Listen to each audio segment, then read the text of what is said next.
What up, guys? This is Cheevo Guides back here again with another achievement guide. Today we're going to be focusing on the 5,000 gamer score update for Nexoria. This game is published and developed by TERNOX. It released back in October of 2020 and it just got its fourth title update, taking it from 4000 G all the way up to 5000 G. Now, I've actually released video guides for each of the title updates, so if you want to see how to get any of the previous achievements before this update, I'll have the video guides down in the description below. That'll be for the base 1000 gamer score, part 2, part 3, part 4, and this is going to be part 5. Now, let's go ahead and talk the new achievements. We have an achievement for getting up to level 20.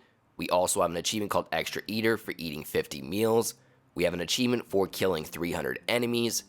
We have an achievement for collecting 750 coins. And then finally, we have an achievement for completing level 6 of the Abyss mode. We can get all these new achievements in the Abyss mode. This is probably going to take about 35 to 45 minutes to get your new 1000 gamer score and take you up to 5000 G out of 5000 G. Do keep in mind that in Abyss mode, all the levels are randomly generated, so I can't tell you exactly where to go. I can just give you some tips and tricks on how to advance to the next level in Abyss mode and how to get the rest of the achievements. So this is mostly going to be a tips and tricks video covering each of the achievements. First thing you want to do is go to options and make sure you set your difficulty at easy. After you change it to easy, we can go ahead and start up a new game and then select the Abyss mode. Now, ultimately, our goal here is to get to level 6 of Abyss. Next, we're going to have to set up our team members. You want to go ahead and pick the same members that I do because I believe they're the most powerful ones. First and foremost, we're going to start off by selecting the Explosion Girl. After that, you want to pick the character to the left of her, which is the Fire Sorceress. Then go ahead and pick the Cat, which is the Warrior.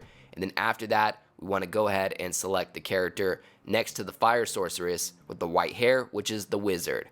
After you pick those 4 characters, go ahead and start up your adventure. So let's go ahead and dive into the Abyss mode, and I'm going to give you guys some tips, tricks, and talk about each of the achievements. Now, when you enter a dungeon, you're going to see a couple different things. The exclamation points are random events. Typically, you could choose to just move on. So I'm going to go ahead and select go further. We have no time. I would just avoid the exclamation points. If you have to run into one, just go ahead and go further. You're also going to see treasure chests. Treasure chests do give you a chance to collect coins, which will help you with the 750 coins.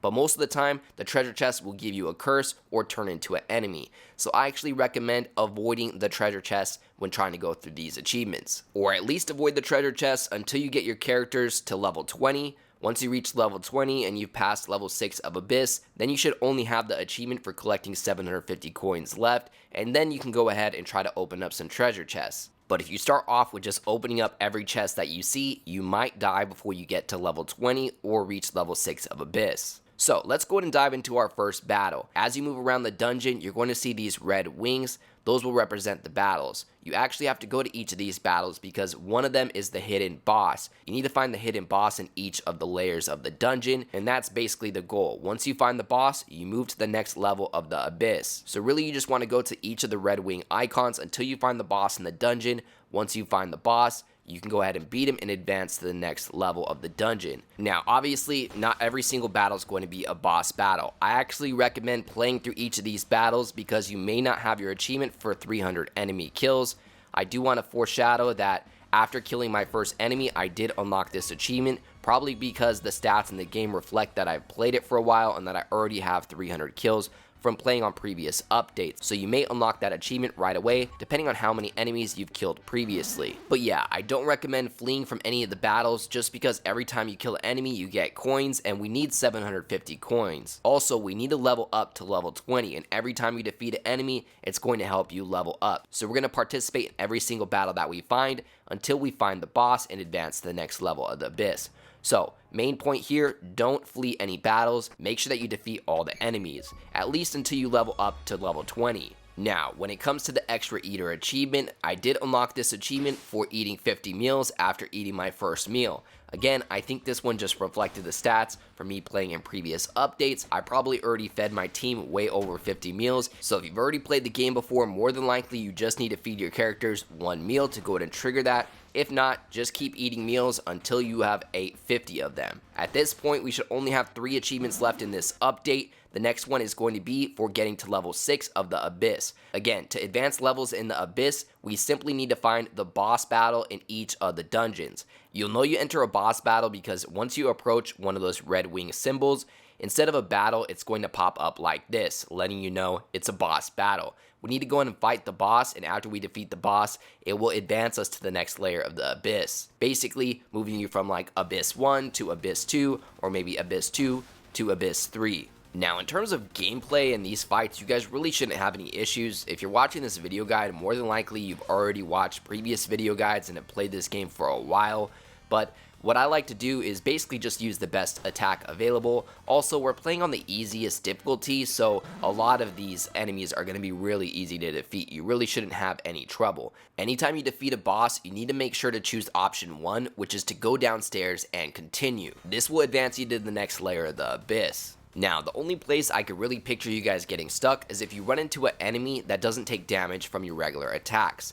If not, what you need to do is hit them with some sort of fire attack like a fireball, and then hit them with the poison sword. The poison plus the fire causes them to explode, and for some enemies, this is the easiest way or the only way to defeat them. The main thing is just making sure that you feed your team members in between battles. To do that, you need to press Y, and then you need to press the view button, or what I call the select button. That'll pull up your inventory, and you're simply going to drag the food items to your characters to make sure that their health is maxed out. Last thing you want to do is go into a fight or a boss battle with your characters low on health. I do want to point out that you can feed them during battle as well, however that's going to take up a turn versus you could have fed them when you were wandering around the dungeon. Next I want to talk about random events because these can be important when it comes to collecting coins or gaining additional XP. Sometimes I'll end up in situations like this. I choose to just leave these situations. Really the events that we're looking for are the ones that enable us to gain extra XP or coins. They're events and they pop up and you either select XP or coins, and it will either give you some extra XP, which will help you get to level 20 faster, or it will give you some coins, which will help you get your 750 coins faster. Personally, anytime I see these events, I would go ahead and select XP so that I can level up to level 20. However, I ended up realizing it's a lot harder to get 750 coins than it is to level up to level 20. So I actually recommend selecting the coins versus the XP. If you've already reached level 20, obviously you want to select the coins so that you can get your 750 coins. If you've already reached 750 coins, then you obviously want to select the XP so that you can get your achievement for getting to level 20. So really just select whichever one you need most. Now at this point on my journey to 5,000 gamer score, I had just finished level 6 of the Abyss, and I ended up popping my achievement called Last Challenge Extra Abyss for completing level 6 of the Abyss. At this point, we just need to level up to level 20 and collect 750 coins. So let's talk about collecting coins. First and foremost, you're going to see the star located in some dungeons. Do not buy anything because you need to actively have 750 coins in the bank. So do not spend any of them. Other than that, try to walk around the dungeons and all of the different empty spaces so that hopefully you can get prompted to either collect extra XP or coins. If you've already gotten to level 20, you want to make sure that you choose coins. This will give you extra coins, and it's a quick shortcut to get to 750. However, if you haven't leveled up to level 20, make sure you choose XP so that you can end up getting your achievement for leveling up to level 20. At this point on my journey to the 5,000 gamer score, I just leveled up to level 20. I do want to point out that's not the individual character level. If an individual character passes level 20, you will not unlock the achievement. Your group as a whole needs to level up to level 20 to trigger this achievement. Now at this point, I started interacting and opening up the treasure chest just because I already had all the other achievements and I only needed the achievement for 750 coins. The thing is that even in some situations where the treasure chest does have treasure in it, you will not get the coins if your inventory is full for some reason. So make sure you have some slots open in your inventory, otherwise you will never get any coins out of any treasure chest. Kind of weird. So I had to go ahead and maybe delete some scrolls out of my inventory And then I started, interacting with more treasure chests and making sure I selected coins anytime I got the XP or coins prompt. And then eventually I got my 750 coins, giving me the full 5000 G out of 5000 G. As always, I'd like to give a huge thank you to all of my Patreon subscribers. We just hit 12 patrons. I'd like to give a special shout out to everybody in the biggest fan club, including TimG84, Kegger101, Kana25, and GamerTagNation.com. As always, I appreciate you guys tuning in. If you enjoyed this video, please leave a comment and don't forget to like and subscribe.